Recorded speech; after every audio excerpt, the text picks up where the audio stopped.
So ayun, so flex muna natin ito si Mamaw. So Mamaw off-road concept. So as you can see, no, so road test natin po itong unit.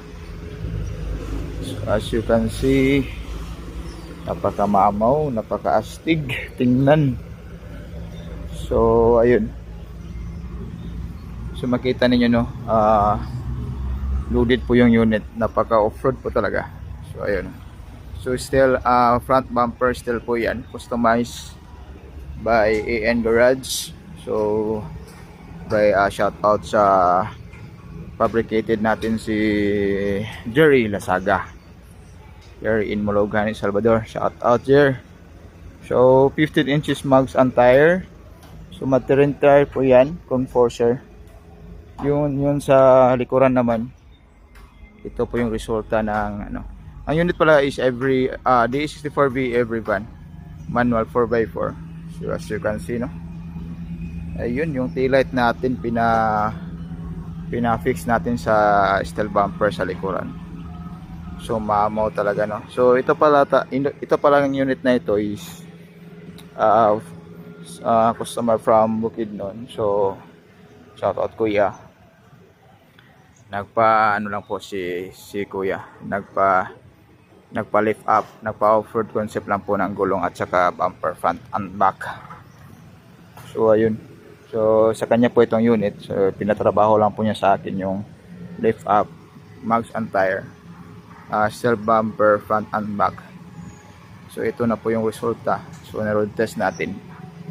Ang ganda ng ano, smooth po kay rides. Smooth po i-ride tong unit na 15 inches mugs. So meron siyang ano, container sa likuran, ating pang-i-install dyan para mukhang pugi na talaga na off-road. So flex ko lang ito. We cater for sino pong may unit dyan na maging ganitong itsura. Pwede natin po siyang i-lift up para ma-off-road concept po siya. So ang ginawa natin, meron po tayong adjustment dito sa pintuan. Yan, merong cutting part dyan at saka sa sliding door kasi super outer po ito. Hindi po mabukas yung sliding door kapag hindi natin in-adjust or hindi tayo mag-cutting. So ayun, may cutting po dyan nga part. So ayun, so far ganda, smooth, parang gusto kong magpa-sit up ng ganito. So yan, flex ko lang ito. Release na natin to kung ito ni kuya by Saturday. Washing and buffing na po yung mga retouch. Meron pong na-retouch dyan kasi meron tayong adjustment sa mga pintuan. Okay, so sino po gusto maging part ng Mamaw concept, just PM lang po.